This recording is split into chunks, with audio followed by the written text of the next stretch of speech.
part of building a championship dynasty team is buying guys before they become foundational or cornerstone pieces. So you guessed it, we're talking about our upside shots, guys that could break out in 2026. We've put together a list of popular guys who are breakout candidates. We're going to go over each of their cases, and you need to be buying some of these guys in your dynasty fantasy football team because you're getting them right now for super cheap. And if we look back a year from now, we could look back and say, we got those guys for pennies on the dollar. That was a great move. These are guys that could break out in 2026 that, again, not super expensive, but you can trade for them pretty easily. Do us a huge favor. If you enjoy the Dynasty content, drop a like on this video and make sure you're subscribed as well. It takes 2 seconds to do those two things, but it helps us out and helps us make the content, so we really appreciate that. Let's talk about Michael Wilson. Michael Wilson's a very interesting case because he was kind of a product of the situation there in Arizona to some extent, and to what extent is kind of what we're discussing here, of a team that was constantly down, and a team that when you're looking at Jacoby Brissett's passing attempts from week 10 on, 44, 57, 49, 40, 44, 40, 31, 37, and 31. Threw the ball an incredible amount. And when you're looking at the actual metric, like team pass plays per game, 41.6 team pass plays per game for the Arizona Cardinals this year was by far first in the NFL. And as a result, you saw Trey McBride. He was a runaway tight end one, and he was averaging 18, 19 points per game this year. He benefited from that situation. You saw Marvin Harrison Jr. Most of the year was injured, and especially in the games where he wasn't on the field, who was the main benefactor of that? It was Michael Wilson. And actually, let's go ahead and look at this using the Flock comparison tool, which we have available to you guys over on the Flock site. Let's compare Michael Wilson to, Ladd McConkey, Emeka Ibuka. Let's throw in a higher end guy. Let's throw CeeDee Lamb in there for the last, weeks 11 through 18. And you will not believe how productive this dude was. And I know you already know this, but like the stats for the last 9 weeks of the year for him are absolutely bananagrams. 21.2 points per game at weeks 11 through 18 for Michael Wilson.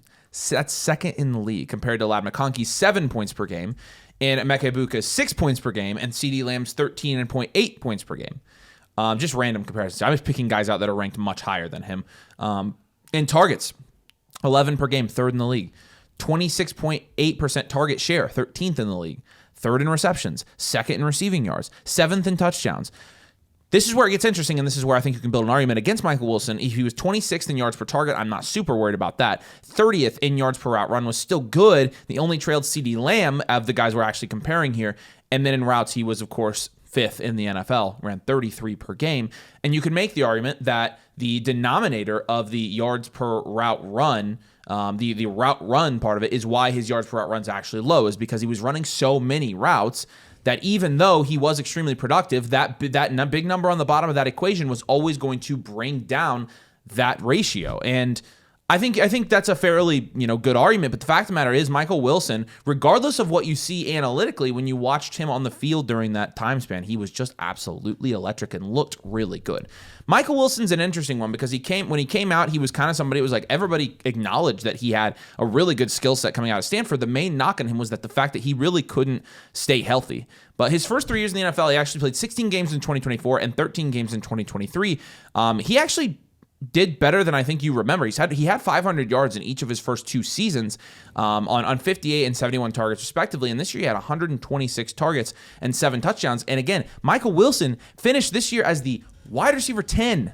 Michael Wilson was a wide receiver 1 in fantasy football this year. A wide receiver 1 in fantasy football. And what's his dynasty price? 9th round. He's going in the 9th. There's a clear market disconnect between the production and where he's actually priced. And I think the big reason for that, and I think it's super valid, is the fact that you could make the argument that he was a product of Jacoby Brissett and that coaching staff literally trailing 100% of the time and throwing the ball as much as they possibly could this last year, which simply won't happen again. You have a new coaching staff, new offense, new quarterback coming in. You might have Marvin Harrison Jr. healthy again. And so there are all of these different factors working against Michael Wilson. But the fact of the matter is, Michael Wilson looked better than Marvin Harrison Jr. did when they played together, because even though Marv was sometimes more productive than Michael Wilson, I think you make the argument that in terms of being a complete wide receiver, Michael Wilson was doing more with his opportunity this year. And again, when Michael Wilson, you didn't really have any examples of him not being on the field, but if Michael Wilson had not been on the field, Marvin Harrison Jr. would not have produced at the level that Michael Wilson did this year when Marv wasn't on the field. And I think that's worth noting as well. Fact of the matter is, do I think he's going to be getting 15 targets a game like he was in that stretch? No, I don't think he's a 21 point per game guy. But what is his actual fantasy football ceiling and dynasty fantasy football ceiling? I think it's high enough. I think it's high enough to where if people are asking me, hey, what do I do with Michael Wilson? Well, I mean, if he were going in the 6th, 7th round, I'd probably be like, yeah, I don't know, because there's all these question marks. But you're literally getting him in the 9th round. And I don't know if you've seen 9th round dynasty startup this year, but it is so bad there. There is nothing there that is even worth a shot. And so a guy like Michael Wilson, sure, why not? I mean, look at the guys he's ranked around. Like, let's just take Keep Trade Cut, for example. He's ranked around like Daniel Jones, Ricky Pearsall. It's not even a debate I would take Michael Wilson over Ricky Pearsall. Not even close. Charbonnet, DK Metcalf. I would take Michael Wilson over DK Metcalf 7 days a week and twice on Sundays. Matthew Stafford, George Kittle. I mean, you're taking an upside shot wide receiver, JJ McCarthy, Christian Watson, DeAndre Swift. I mean, you know, he's settling like at the bottom of that range where it's like, okay, I would talk about these guys like Gadsden, Addison, Javonte, Shuck. I think you have that conversation. But the fact of the matter is, we saw him flash huge. You know, he was 9th in unrealized air yards this year. He was 13th in red zone targets. He was 12th in first read targets. He was 10th in air yards. So the opportunity was obviously great, and the efficiency was okay. 26th in yards after catch, 11th in touchdowns, obviously. 5th in true catch rate. So you've got some things there and some things that really aren't good, like yards per out run being 42nd over the course of the entire season. Regardless, I just think at the current price, why not take a shot on him? It's a 9th round pick. It's an 8th round, 9th round pick in dynasty startup drafts. If you lose that in a dynasty startup, you're fine. If your team is so bad that you can't sustain losing a 9th round pick because you bet on him and he didn't hit, then your team's not that good, actually. So I think for rebuilders, reloaders who need upside shot guys, Michael Wilson's a perfect guy to go trade for. And I think for contending teams, why not? Why not? If you have a late first or early second, or you have a guy like DK Metcalf, who in my opinion is completely useless for fantasy football at this point, then hey, I mean, go trade for Michael Wilson. So a couple elephants in the room that I want to address for people who are going to be ticks. Number one, how can we say, I'm just answering your question before you ask it, drop it in the comments. How can we say that we're still okay with investing in Marv at price when we're saying that we're also okay with you investing in Michael Wilson? Because it is about the 8th or 9th, I would wager really 9th round price tag on Michael Wilson, where the risk is quite a bit less significant than it is investing in Marv, even though if we were in a vacuum to bet on one player being successful over the other, because we would assume Trey McBride is the constant here, we would still bet on Marv because he has the investment, he has, in our opinion, the prospect upside, etc. But another thing that I think is important to look at here is when Michael Wilson was playing by himself, not by himself, but with Trey McBride, and it was just him and Trey McBride, you had a 6-game sample size where he averaged 25 points per game. That was with no Marv. When Marvin Harrison Jr. was on the field, and this isn't just at the beginning of the year, right? There was a good stretch of games at the beginning of the year where you could argue, okay, well, that was before they really knew what Michael Wilson was capable of doing. Sure. You had a couple of games between the appendicitis for Marv and the heel injury at the end of the year where Marv was back on the field and he actually produced a little bit, and Michael Wilson's production went all the way back down to what it was at the beginning of the season. When Marv was on the field for an 11-game stretch this season, he averaged 6.4 points per game. That's almost a 20-point per game gap. So the reason I'm saying that is you obviously can make a case against Michael Wilson and why 100%. He might not do even anywhere near close to what he showed at the end of last season. Like, that's totally valid. That's totally fair. But like, remember that these are upside shots, right? They're not guarantees. They're not mainstays or foundational guys for a reason. So again, remember the price tag here. Remember that, there are 100% caveats that you could pinpoint here with Michael Wilson when Marv is on the field, when Marv is not. Hey, are they going to make it a point in Marv's 3rd year to really make him kind of the focal point in that offense alongside McBride instead of their 3rd round draft capital investment wide receiver who actually has a year on Marv, who's heading into the 4th year of his rookie deal, and they're probably not going to be able to re-sign him? Like, this is all going to be stuff that we're going to look at, but I think at the moment right now at price, like there's very little reason not to, especially in this rookie class, pay early 2nd round draft capital for a guy like Michael Wilson. You're not going to get a prospect in that range that's better than what he's already shown at the NFL level. Next guy we're going to have here is Caleb Johnson. Look, I'm not going to spend really any time on his production this season because there wasn't any production at all. There wasn't any snap share. The most amount of snap share that he ever got was in week 4 against Minnesota, 21% snap share, 6 carries, 22 yards. There's no efficiency metric. There's absolutely nothing that you can say that's going to debunk Caleb Johnson as a potential upside shot, and nothing that's going to support him really outside of situation, because statistically there's nothing there. I mean, you essentially could have given a gap year to Caleb Johnson. He could have been injured all year, and I wouldn't have cared because he didn't do anything this season. Yeah. Luckily, he was a younger prospect. He came out as a 21-year-old. He's 22 now, still very young, second year of his rookie deal. Day 2 draft capital, third round. I think one of the lessons that we have learned over the years, and this has carried over through the 2025 season, is that late day 2 draft capital is no guarantee whatsoever. Caleb Johnson, Trey Benson, you could argue he's been banged up, so TBD on that one. Marshawn Lloyd was another guy who had day 2 draft capital where we were like, oh, you should just go get him because, third round pick, got a good chance of hitting. He's in this decent tier, this decent yellow tier. Like, there are major questions for even a green tier level prospect like Caleb Johnson, according to the bakery.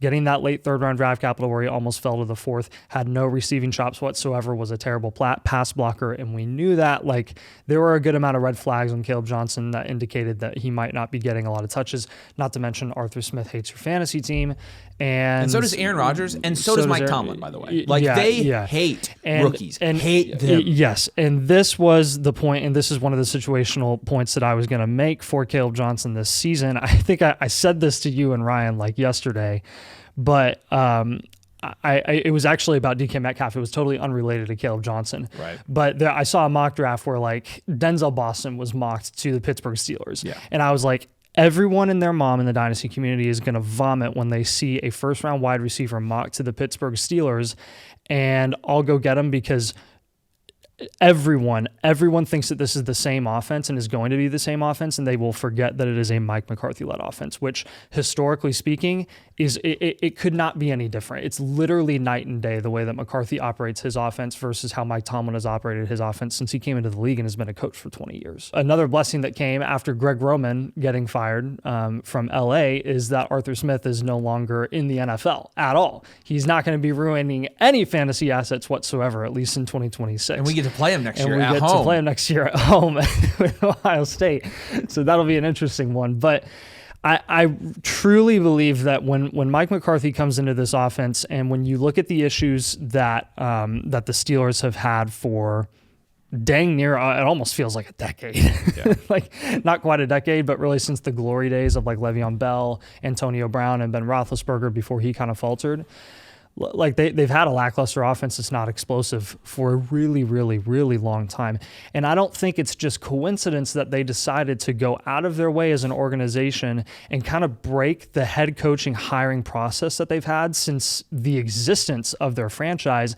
And that is hiring like a young guy in his 30s or early 40s that ends up coaching for 20 years. There was a reason that they did this. And I think it starts with not only their quarterback play and how they like to pass the ball quite a bit, but I think this is going to trickle down to the run game as well and kind of how they operate here. Like, if you see historically how McCarthy likes to run his running backs, we've had stretches of some committee backfields where you have like your receiving back. It could be Jalen Warren, could stick around. But Kenneth Gainwell is going to be a free agent. I think he's probably out the door this year. It's going to be one of Warren or Gainwell. And then Caleb Johnson is going to get his touches on the ground because that's why he was drafted day 2. The front office is still the same. They still invested in him. They're probably going to say, hey, let's try to get Caleb Johnson involved here, see what he can do. He's not going to be that. He's not going to be there on passing downs. He could have a limited ceiling, right? But at the end of the day, I do think that of all the opportunities you could see Caleb Johnson like really climbing up the depth chart quite a bit, where I think all hope was nearly lost if Tomlin wasn't going to walk away after this season. I do think this is a really good window of opportunity for him to show what he is potentially capable of doing. And just like we were saying with Michael Wilson, but even like tenfold to the effect with Caleb Johnson, like this guy literally is a throw-in in trades. He costs nothing. Don't go out of your way and say, hey, I'll give you a third for Caleb Johnson. Like, I would pay a third for Caleb Johnson. Then they're going to be like, your league mate's going to be like, oh, well, now I'm going to upcharge you because I know you just want Caleb Johnson. Like, just make a bigger deal and say, hey, can I get Johnson thrown in? Like, that's how much of a cheap upside shot that he really is. I think he might be one of the cheaper upside shots that we have labeled in our category. For like our category list right now. So keep that in mind as this season goes on. I don't know who the quarterback's going to be for Pittsburgh. I don't know what it's going to look like. I don't know if they're going to draft a receiver or if they're going to draft a day 3 running back. What I do know is that Caleb Johnson is not completely dead in the water yet, and that's good enough for me. Yeah. So a lot of times, we tell you, like Nathan said, I don't get these guys as throw-ins, or a lot of times what we're doing now is we're packaging Jags on a lot of these blueprints that we're doing. We're saying, hey, take these 2 or 3 Jags and send them for a guy like Parker Washington. I just had somebody do that trade actually that we just did a blueprint for. And so a lot of it is team dependent, and a lot of it is just getting to these upside shots, especially as rebuilds and reload. If you want us to take a look at your team, tell you if you're rebuild, reload, tell you what type of players you should be targeting, tell you which upside shot guys you should be targeting, you can get a free team blueprint. Nathan and I do all of these personally. We take a look at your dynasty team, we grade out your entire team, we give you an outlook, contending, rebuilding, or reloading for the next 2 years, and then all of the moves we give you and all the strategy we give you reflects that, and so you get a concrete plan for your dynasty team. So you're making moves to make your dynasty team better and not just aimlessly making moves in the offseason without a plan. If you'd like a blueprint, you can get one at flockfantasy.com/domain. If you use code domain and choose the annual tier, we're going to be able to get you a free one, and you're also going to get infinite blueprint, a new blueprint every month with new buys, new sells specific to your dynasty team. Plus, you're going to get everything. You're going to get the domain leagues. You can join a league. You can get on the Flock site and get all the tools there. Some of the tools we're using on this video. You can get our Discord as well. You get the vault. You get the bakery. Everything that we're talking about here. And so again, you can get that. You can unlock it. I got the link in the pinned comment. I think there's going to be at least one guy from the Jacksonville Jaguars wide receiver room that we're going to look back and be like, man, he was an upside shot buy. But who is it? I don't know. I don't know. We don't know. It's just hard. This is such a hard eval. Now, a lot of people think Brian Thomas Jr. is going to be traded. And I'll just tell you right now, if he were to be traded, this would clear a lot of this up. A ton of it up. And it would actually make Washington and Hunter both really good investments. Exactly. And as it sits right now, I'm putting Hunter and Washington both on this list because I think it's going to be one of them. But first of all, let me just preface with this. Brian Thomas Jr. at price, I'm okay. I'm okay taking on him. I'm okay taking pause. I'm okay buying Brian Thomas Jr. That's fine. Jacoby Myers, I've been actively telling people on Blueprints to buy Jacoby Myers. Like a lot. As contending teams, very frequently I'm giving him. He's one of my favorite players at price. Travis Hunter, totally fine with it. He's a foundational piece. He's not an upside shot because he's so highly valued. But you saw Travis Hunter. Like, if you want to buy Travis Hunter, I'm good with it. And then Parker Washington, I've had people buy Parker Washington. So you're like, okay, hold on. You can tell us to pause. That's totally fine because there's no way unless this ends up being the greatest passing offense of all time, where all 4 of these guys in the same offense can produce at a high level. It's not possible. But here's the thing. Between Brian Thomas and Travis Hunter, the 2 guys who are like the higher valued wide receivers in this offense, they're valued close to the same within a round of each other. Again, we're buying Travis Hunter because of the clear role he plays in that offense and because Brian Thomas Jr. is a trade candidate. And so if Brian Thomas Jr. is traded, boom, Travis Hunter's easily the guy to own there up top. If you're talking about Myers and Washington specifically, they're both so cheap that it actually doesn't even matter. Like Jacoby Myers, they're cheap lottery tickets. I'm literally willing to buy. I don't know if we have him in the short-term production category, Jacoby Myers, but that's probably where he could be at this point. 29 years old, and he's been a top 32 wide receiver each of the last 5 years. He's had 100 targets each of the last 3 years, 4 of the last 5 years. His touchdowns were down last year, but part of that was when he was in Vegas to start the year, he didn't do crap, and then went to Jacksonville, and he was Trevor Lawrence's favorite target there. That was until the end of the season where it was him and Parker Washington. And Brian Thomas Jr. throughout all of this, by the way, was kind of just like, I don't know. He was there and he was occasionally catching a touchdown, but his target volume just wasn't anything. Slightly injured. Let's look at these 2 weeks, 16 and 17. Brian Thomas had 10 total targets in those games, and Parker Washington had 20 in those 2 games combined. So Parker Washington was actually seeing more volume than Brian Thomas Jr. was at the end of the year. Parker Washington is 23. This is his 3rd year in the NFL. Obviously, this will be going into his 4th year, last year of his rookie deal. He's 23. He's not that old. And he started to get he's not only an increased role there at the end of the regular season, but if you watch the Bills game, Parker Washington was getting a lot of work in that game and looked pretty good doing it. I want whoever of Hunter or Washington is going to be the Jags' real slot wide receiver here. And Washington, I don't know how much they actually deployed him in the slot. I don't know what his slot percentage actually was. I have to look at that. But Hunter was the slot wide receiver when he was playing. And the thing about Travis Hunter, you'll remember the week before the bye, he had 14 targets, had 8 catches, and a touchdown. He actually had started to get it going, and it was the most snap share we had seen of him at wide receiver all year. It built up from like the 50s, 60s to 78 to 87 in the last week before he got injured, and then was unfortunately out from week 9 on this season. The small sample size we saw of Travis Hunter featured a very limited role because he was being rotated on offense and defense. But at the end of the year, when he started, at the end of when he was playing, and he started to get more on offense, he had a 14-target game and had a touchdown and 100 yards. So we saw one glimpse and boom, it was gone. And so like, well, what do we do with this information? Well, Travis Hunter, in my opinion, is a buy. Like I think Travis Hunter has been going 5th, 6th round for most dynasty startups now. And also, like the rookie pick equivalent to Travis Hunter, 6 more off. Like if you're talking about sending the 106, 107 for Travis Hunter, in my opinion, it's an absolute no-brainer this year. And you can probably move a later first for him. I think you can too. A lot of people are saying, oh, like we got caught with, the 26 first, now we can't move them. I'm seeing 26 first moved a lot. I'm seeing late first moved a lot right now. I think you can still get these deals done. And so Travis Hunter is a buy, I think, for sure.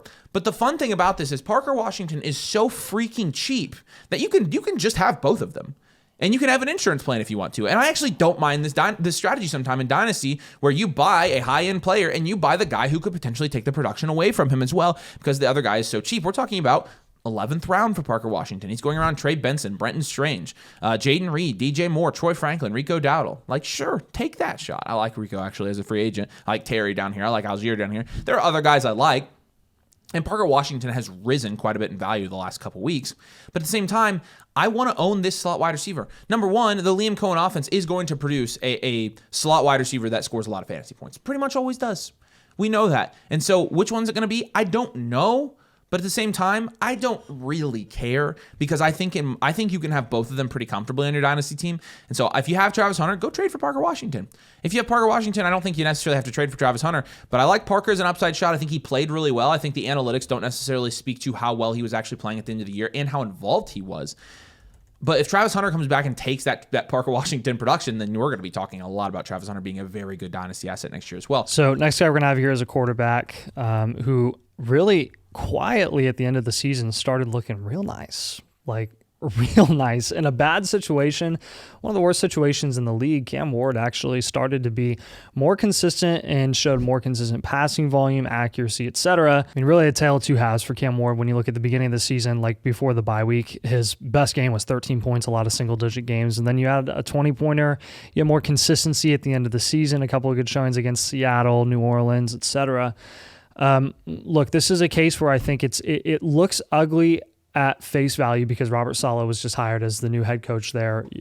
We have our own opinions on Saleh. I know a lot of people do. What I do care about the most, and what I think a lot of people aren't going to look at until the news happens or breaks, is that Brian Daboll, Cliff Kingsbury, and Adam Stenavich are the top 3 candidates for the offensive coordinator job in Tennessee for 2026. And I think any one of those guys will be very interesting. Stenavich obviously has had success with Jordan Love, who's a project quarterback. Cliff Kingsbury, great success with Jaden Daniels his rookie season. Brian Daboll has had his moments of elevating Daniel Jones's play, of elevating Jackson Dart's play before he was fired this season. All 3 of these are going to be very, very interesting hires, and I think it's enough to a point where, like, hey, we're going to get to August, and again, we're big on like 8-month market plays in the offseason. And late January, getting Cam Ward right now in late January, I think is going to bode well for you and get you even a small market value win heading into training camp in August. Because I think a lot of people forget once we get into January how much stock is put into media comments, coaching comments, news, negative press, positive press in August for a lot of these players, and Cam Ward is going to be a primary recipient of that, in our opinion, for a guy who showed some semblance of competency as a rookie quarterback and was really the only relevant, not the only relevant, that's not true. He was the only highly touted quarterback prospect in the 2025 rookie class as a quarterback. Like, you're going to have the PFF reports that come and say, Cam Ward, a prime candidate to be one of the biggest quarterback breakouts in 2026. You're going to see the OC, the head coach, talk glowingly about Cam Ward and say, oh, now that we got him a weapon in free agency or in the draft or a couple weapons or a new offensive line, that Cam Ward is going to take more strides forward. And look at what he did last year. I looked at the film of Cam Ward last year and he looked amazing at the end of the season, and he's going to look even better this year. Like, this happens every single year, especially with these young guys. With a guy like Cam Ward, as athletic as he is, as awesome as his highlight reels are, right? I mean, honestly, the only guy who I think whose highlight reels are better as a young quarterback right now is Caleb Williams. Like, Cam Ward is right there. He's had some ridiculous plays his rookie season. People really, really grasp onto that in the Dynasty community to a point where it elevates his value. You're seeing it right now on Keep Trade Cut. It's already gone up quite a bit. Almost to, not quite, but close to where he was priced before the season even started. You saw the big dip, and then it's been rising ever since he started his nice run. But like, if you're going to be paying Ladd McConkey, Marvin Harrison Jr., Brock Purdy prices for Cam Ward, like, don't do that. That's way, way, way too high. I would get to a point where I'm totally good investing in Cam Ward if it's around the Sam Darnold, Jared Goff range, if it's around the Baker Mayfield range, when you're looking at older running backs like Josh Jacobs, Jalen Waddle, Travis Etienne, Bryce Young, right? Those types of quarterbacks. We've seen a lot of domain leagues where Cam Ward is going more in that range. I think there's a lot of community variance as a whole in Dynasty. So be careful with what price you're paying for Cam Ward. I wouldn't pay anything for Cam Ward, but I would pay like a late first for him in this year's class. I would pay, again, one of those guys that I just mentioned, and I think it's a decent value upside shot just in the offseason before the 2026 season even starts. One guy that I don't think a lot of people are talking about since Mike McDaniel became the offensive coordinator of the Chargers is Rondé Gadsden. A lot of people are talking about Amari Hampton, who I think is the main benefactor of the Mike McDaniel. I think he's going to get the most bump in his stock and production. Which, by the way, this is assuming that McDaniel actually ends up being the OC. He got like a head coaching interview that he then backed out of, but he's also interviewing elsewhere. They introduced him. So, okay. So he's locked it. Yeah, they did like a social media thing. So he's there. He's in Chargers gear. He's official. Yeah, he better. So be. Hampton's the main beneficiary of that. I think after that, people are saying Ladd, but I don't think a lot of people are talking about Rondé Gadsden. And Gadsden, I think, is an interesting case because as a 22-year-old rookie, he had 1, 2, 3, 4, 5, 6, 7 double-digit games this year. Now, granted, a lot of touchdown dependency in some of those games, but actually only had 3 touchdowns. And so had a handful of games without touchdowns where he still scored a lot of points. Had a really good stretch from like week 6 through 11 where he had 15, 32, 21, 14. That's actually just week 6 through 9. Nice. And then at the end of the year, really after the bye week, like he had a 12 and a 13-point game, and the rest of his games were like 2 or 3 points. So I think one interesting thing to note with that stretch is that double-digit stretch where Gadsden was popping off is when they had so many defensive injuries. Yep. That they were in shootouts like crazy. So there was actually a number of productive guys during that stretch. I don't really know what next season is going to look like, but it's just an interesting note. Regardless, I think schematically, if you look at Mike McDaniel and his history with tight ends, I mean, this dude took Jonnu Smith from we didn't even know his name to a top 4 tight end in fantasy football with the Dolphins. And by the way, like the Jonnu Smith year, like you're like, oh well, they didn't have Waddle. No, they did. Well, they didn't have Tyreek Hill. No, they did. That year they had both of them. And Jonnu Smith, I think, was still maybe the most productive out of the 3 of those guys. Like on a raw points basis, he had 222 points that year. And was that 2024? 222. Mm-hmm. Tyreek Hill had 218. He outscored Tyreek Hill that year in that offense. And obviously Tyreek Hill 31 on the back end of his career now. But even Jalen Waddle, I mean, outscored him as well. So you have that, and then not to mention last year you had flashes where when Darren Waller was healthy, he actually was scoring fantasy points, which is incredible. Like I didn't even think when he was possible. healthy, because he's not healthy. But like he had when he was, though. In a 8-game stretch, he had the second most amount of touchdowns that he's had in an entire season, his entire career. 6 touchdowns last year. And let's look at another year. Let's look at 2021 San Francisco with George Kittle when Mike McDaniel, his only year as the offensive coordinator in San Francisco. George Kittle was the tight end for that year and had 6 touchdowns, but had 95 receptions for 910 yards. So not his best season, but again, he was a top 5 tight end. And so Rondé Gadsden, as a 22-year-old rookie in Dynasty fantasy football, like I think it's definitely worth taking a shot on him with this new offense. And I think this will come at the expense of maybe a Quentin Johnson, who I'm a little bit less high on in this Mike McDaniel offense. I actually think this, assuming they get the offensive line fixed, obviously we said, hey, we put Ladd as a sell candidate. It's actually, truthfully, mostly Nathan's sell candidate. But, sorry, it really was. Who, what? Ladd McConkey. So that was kind of your crusade, and I didn't disagree, but that was your sell. Yeah, it was a surprise that Greg Roman got fired. And honestly, to defend him and defend me, who was I was right there with him. I think the mistake we made was we didn't think Greg Roman was going to get fired. That changes that. A lot of our argument was built on the Greg Roman offense. That was the entire. That's pretty much the whole argument. So oops, I don't know. It's we kind of slipped on the banana peel there, but now that you have Mike McDaniel there, I think Ladd's stock, people have been asking us, I think it's better for Ladd. Obviously the offensive line getting fixed is going to help Ladd. I'm not completely buying the argument that, the offensive line was the sole reason that he didn't produce this year, but Gadsden was able to step in and produce during that stretch as well. And I think Gadsden does bode pretty well in this Mike McDaniel offense moving forward. I think obviously he's one of the better offensive-minded coordinators in the NFL. I think that his scheme does lend itself to productive tight ends, and I think that Oronde Gadsden could be, another guy to kind of take advantage of that in this scheme. And again, a guy they really like, a guy whose snap share, what's interesting is his snap share at the end of the year. He had games with 50, 59, 62% snap share, whereas in that stretch, he was playing 75, 80, 88% of snaps, and so his snap share actually went down a little bit. I think they're really high on Oronde Gadsden. That's just my guess.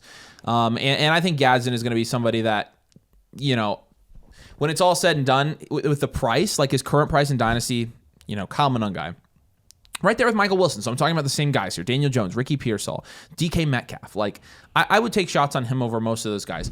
And I think you're talking about a late first for Oronde Gadsden in this year's class. I don't think that's unreasonable at all. And I think that if you wanted to pay a late first for Oronde Gadsden, I probably would be comfortable doing that. I'm not going out of my way to buy tight ends normally on Dynasty teams. You guys know that. But at the same time, I think he has a pretty high ceiling from a production standpoint. I think film-wise, I think when you watched him on the field this year, I think he looked really, really freaking good, and I think he looked kind of dangerous in terms of I think he could end up being versatile. He that's the word I'm looking for. He looked really versatile, and some of that is in his some of that's in his advanced analytics. He was 5th in deep target share among all tight ends this year, so that's fantastic. He was 11th in receiving yards.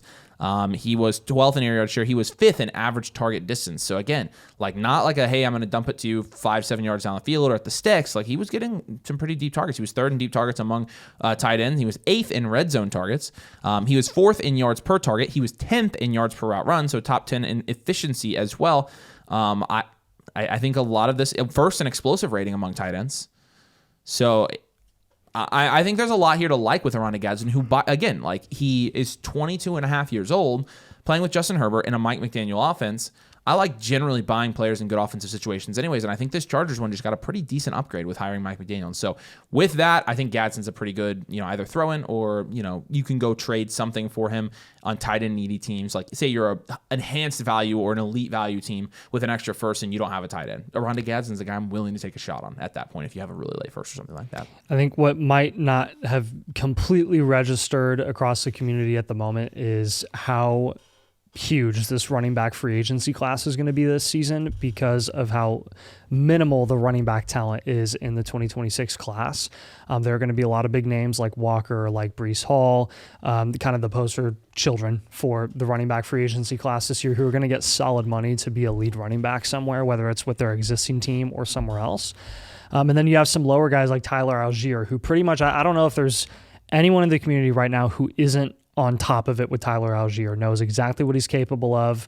Even in the YouTube space, like I've seen the FSE guys talk about Algier. I've seen I've seen a ton of people talk about Algier, and we've been big Algier people as well. One guy that I don't think everyone has taken a huge note of yet is Braylon Allen for the New York Jets, because while Algier, it's solely dependent on whether he stays or goes somewhere else, whether he stays in Atlanta alongside Bijan or goes somewhere else. Braylon is dependent on Breece going somewhere else. You honestly couldn't ask for a better outlook for Breece to want to leave a terrible situation in New York and leave this running back room wide open for Braylon Allen to be the guy there at least for a year in 2026. And if we've learned anything over the last couple of years with Braylon Allen, we've learned that it only takes 1 or 2 games of a couple of touchdowns for him to increase in value by 25%. If and when Breece Hall is not a New York Jet, I'm just telling you right now, you can come back with receipts, clip this, whatever. I would be so shocked if they actually pay the level of money that Breece is going to get in free agency in this massive New York Jets rebuild, like people are going to lose their minds when Braylon Allen ends up being the lead guy there. Interestingly enough, Braylon, heading into the third year of his rookie deal, he just turned 22 years old because he was so young. He was like, I think he was still 19 when he was drafted. He just turned 22? He just turned 22. What? So he actually had just turned 20 when he was drafted. He came out cow. really early. He played God. like 3 years in college. He came in when he was 17 years old his freshman year because I think he reclassified or something. And then he declared earlier than people expected, and ended up going later than a lot of people expected as well in the NFL draft. Look, this guy's shown flashes. I don't think it's a secret what he was able to do with some good volume games last year. He's shown in splurts a couple of receiving chops as well. Look, he's 6'1", 235. He's a huge running back. He can take on a bell cow workload. They already like giving him goal line carries. They took away from Breece Hall a number of times where it was maddening over the last couple of years. He missed a lot of this season due to an injury where I think it needed a surgical repair, an MCL strain. So this is something that you're going to want to keep an eye on because while everyone is focused on Tyler Algier, and we're really big on Tyler Algier, while everyone is focused on where Rico Dowdle goes in free agency, DeAndre Swift, Kenneth Walker, Breece Hall, there are a couple of guys. Kyle Monangai right now is another big guy that like a lot of people are just focused on because they're assuming that Swift isn't going to get re-signed.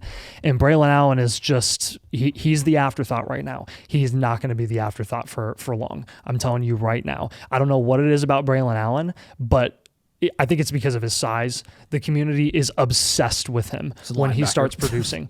So he's what? He's a linebacker playing running back. back. Yeah, literally a linebacker playing running back. So again, keep that in mind. If you want a really, really easy, really, really cheap value win, when Breece signs somewhere else, it is wheels up for Braylon Allen's market value, and then we'll reevaluate what we want to do with his price. But I'm telling you right now, he will get to a point where he is value equivalent to guys like Michael Wilson, who we talked about earlier here, and he's going multiple rounds later than that. So he's a throw-in. He's just like Caleb Johnson. He's free. Like you get these, you don't get these guys like, oh, go trade for them specifically. You get them as throw-ins and deals. And so hopefully again, these are all guys that could break out. We don't know if they will. Last year on this video, I'll mention we had Rome Odunze, which we felt really good about, and then we didn't. And so obviously, TBD still on Rome Odunze. Marvin Harrison Jr., who didn't break out this year. We had Trevor Lawrence, who did break out this year. Jalen Coker, who was hurt but looked good when he played. And so again, a lot of these guys is just like trying to guess. Oh, by the way, quick little follow-up here between the Jaguars wide receivers.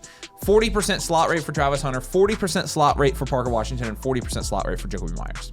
So it's your guess who the slot wide receiver or who the two slot wide receivers are going to be next year with Liam Cohen's. It's crazy. They have the exact same slot deployment. So make sure, again, drop a like, make sure you subscribe. If you want a free blueprint, we've got the link down below. Come join the community, come hang out with Nate and I, come join a league and come get your team reviewed. We can take a look at your team. And then you can be over there in the Discord for the whole Dynasty offseason. We love you guys. We appreciate you. We'll see you soon.